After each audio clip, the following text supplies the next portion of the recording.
ইজাস সামাউন ফাতারাত ওয়া ইদাল কাওয়াকিবুন তাশারাত ওয়া ইদাল বিহারু ফুজ্জিরাত। আকাশটি তার ফেটে যাবে, চন্দ্রটি তার ছুটে যাবে, নক্ষত্রগুলি ছিটকে ছিটকে আল্লাহর জমিনে পড়তে থাকবে। শুধু তাই নয় মারে, আমার নবী, আল্লাহর নবী, দয়ার নবী, বিশ্বের নবী, নবী মুহাম্মাদুর রাসূলুল্লাহ বলুন সাল্লাল্লাহু আলাইহি ওয়াসাল্লাম, আল্লাহর নবী, দয়ার নবী, বিশ্বের নবী বললেন, ওই দিনটি এমন এক মারাত্মক ভয়াবহ দিন হবে রে। সেই দিন আমার আল্লাহর শক্তিশালী ফারিস্তা, নামটি হলো তার জিবরিল, আমার আল্লাহর অর্ডার মোতাবেক সেই দিন জিবরাইল পাহাড়গুলিকে হাত দিয়ে ধরবে। একটি পাহাড় ডান হাতে ধরবে, অপর একটি পাহাড়কে বাম হাতে ধরবে। পাহাড়গুলিকে এমন করে গোসাই পেটে ধরবে, আর একটির সাথে অন্যটিকে যখন ঠাস করে বাড়ি দেবে, পাহাড়গুলি যেন রুয়ের মতো, তুলোর মতো, ধুলোর মতো হয়ে উড়ে যাবে। সুবহানাল্লাহ বলে, সুবহানাল্লাহ, সুবহানাল্লাহ। ভাই গো, কলিজা শুকিয়ে যায়, পিপাসায় কোথাও আসে না। সেই দিনটি এমন খতরনাকময় দিন রে ভাই গো। কিসের এমন দাদাগিরি, কেমনই এমন বাহাদুরি, কেনই বারে ভাইজান বন্ধুরে আমার। শুধু তাই নয়, সেই দিন আমার আল্লাহ তার ফারিস্তা জিবরাইলকে বলে দেবে, জিবরাইল রে, আমি যাহা বলি তাহাই করি। ওই যে মানুষকে বলেছি আমার জমিন বেশি দিনের জন্য রাখিনি, অগো জিবরাইল, আমার এই জমিনটাকে চুরমার করে দে। আমার আল্লাহর যখন অর্ডার হয়ে যাবে রে, আমার আল্লাহ তার নিজের ভাষায় বলেন, বিসমিল্লাহির রহমানির রহিম, ইজা জুলজিলাতিল আরজু জিলজালাহা ওয়া আখরাজাতিল আরজু আসকালাহা ওয়া ক্বালাল ইনসানু মালাহা। আমার ভাইরা, সেই দিন যখন আমার আল্লাহর অর্ডার হয়ে যাবে, ইজা সুলসিলাতিল আরজু জিলজালাহা, জিবরাইল তার হাত দিয়ে ঝাঁকুনি দেবে এই জমিনটাকে। যখন জমিনটাকে তার ঝাটকা দেবে, জমিনটাকে যখন তার হিলিয়ে দেবে, জমিনটা এমনি টালমাটাল করতে লাগবে ওই নৌকার মতো। ভাইজান, গত 2019 সালে, কত 2019 সালের 11 মার্চ, 11 জানুয়ারি কুমিল্লা থেকে ঢাকা যাচ্ছিলাম। যেতে যে একটা লঞ্চ পার করতে হয়, 4 চাকা সহ গাড়ি নিয়ে চেপে গেলাম। ভাইজান, সেই বাংলাদেশের যমুনা সেতু পার হয়ে যায়, নদীটা, নদীর মিডিল পয়েন্টে যখন লঞ্চটা গিয়েছে, উত্তর দক্ষিণ পূর্ব থেকে এমন এক বিশাল ঝোড়ো হাওয়া, নৌকাটা শুধু একবার আগে যায়, একবার উপরে উঠে, একবার ডানে মারে, একবার বামে ঝাঁকে দেয়। যাত্রীরা তখন হাসে না কাঁদে। ভাই গো, আমি বলি আল্লাহ আর সাল্লাহ, আমি মুসাফির। তোমার রাসূল বলেছেন, বুখারীর হাদিস, আমার আল্লাহ মুসাফিরের দোয়া কবুল করেন।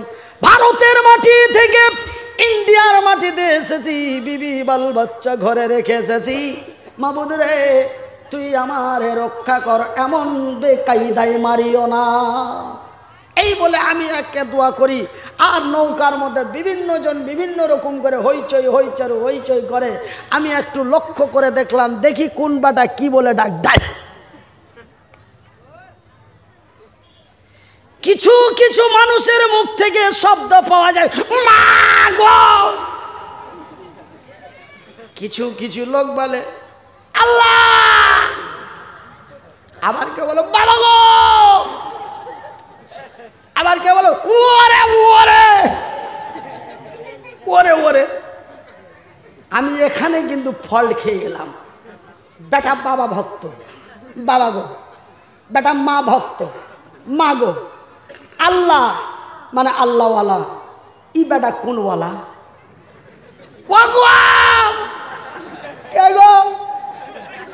আমি ভাবলাম বেটা নাস্তিক। আল্লাহ নাই, গড নাই, ঈশ্বর নাই, ভগবান নাই, এটা নাই সেটা নাই।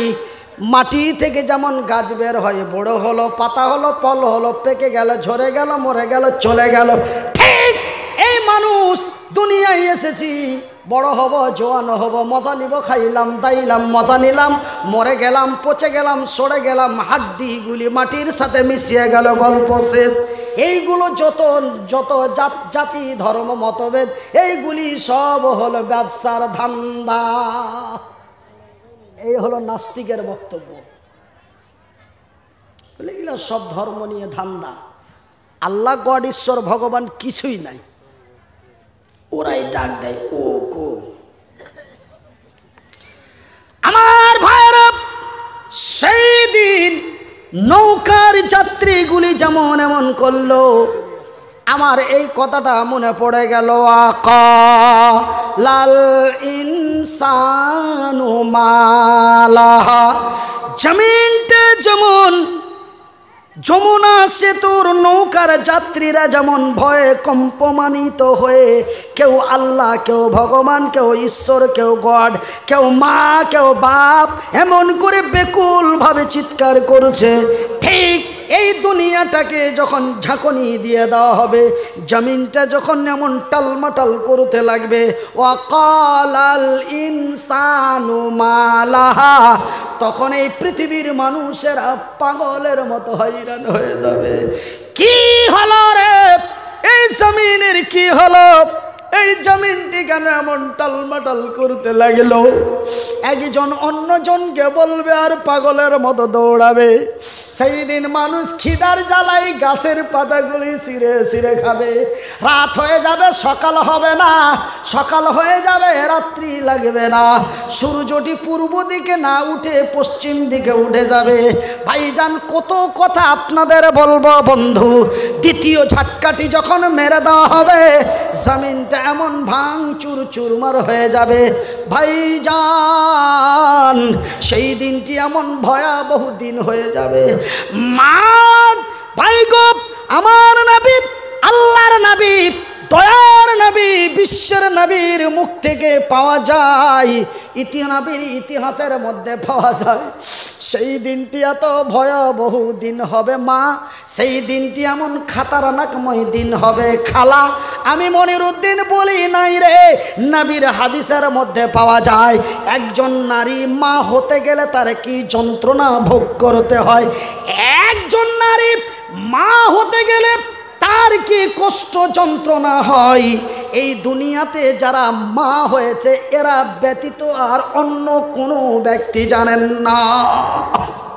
অনেকেই বলবেন মেয়েরা জানে, মেয়েরা বলবেন তখন বহু বচন হয়ে গেল। যেই মেয়েটার বিয়ে হয়নি সে জানে না, যেই মেয়েটা আল্লাহর তরফ থেকে বাঞ্ঝা সেই মেয়েটা জানে না মা হতে গেলে তার কি যন্ত্রণা ভোগ করতে হয়। মা হতে গেলে কি যন্ত্রণা ভোগ করতে হয়, এই আল্লাহর জমিনে যেই নারীটা মা হয়েছে অন্য মহি ওই মেয়ে ছাড়া অন্য কোনো মেয়ে জানে না। ভাই গো, একজন নারীর যখন সন্তান ভূমিষ্ঠি হয় তার কি যন্ত্রণা রে ভাই গো। আমি মনিরুদ্দিন, আমার বয়সটি 14 থেকে 15 বছর ছিল। মানুষ ছোট ছেলে বলে কোনো লক্ষ্য খেয়াল করতো না। আমার বাড়ি থেকে কয়েকটা বাড়ি দূরে এক মহিলার সন্তান ভূমিষ্ঠি হয়। মেয়েটা এমন বিকটভাবে চিৎকার করে, তার চিৎকারে প্রতিবেশীদের চোখ দিয়ে অঝর নয়নে ঝরঝর করে জল পড়ে। মেয়েটা চিৎকার থামতে না পেরে সহ্যর সীমা ছড়িয়ে যাচ্ছে। মেয়েটা বলে, আল্লাহ তোর কসম করে বলছি, মা হতে গেলে এই যন্ত্রণা ভোগ করতে হয়, এটা যদি পূর্বে একটু জানতে পারতুম রে আল্লাহ, তার কসম দিয়ে বলছি আমি স্বামীর ঘরে শুইতাম না, আমার স্বামীকে আমি মিলামিশা করতে দিতাম না।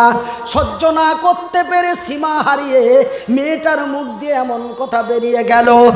বাজান রে, আমি মনিরুদ্দিন বলছি, খবরদার মাকে খোটা দিয়ে কথা বলো না। মা অতি দয়ার জিনিস রে, মা অতি মায়ার জিনিস। মা কারে বলে মনিরুদ্দিনকে জিজ্ঞাসা করো,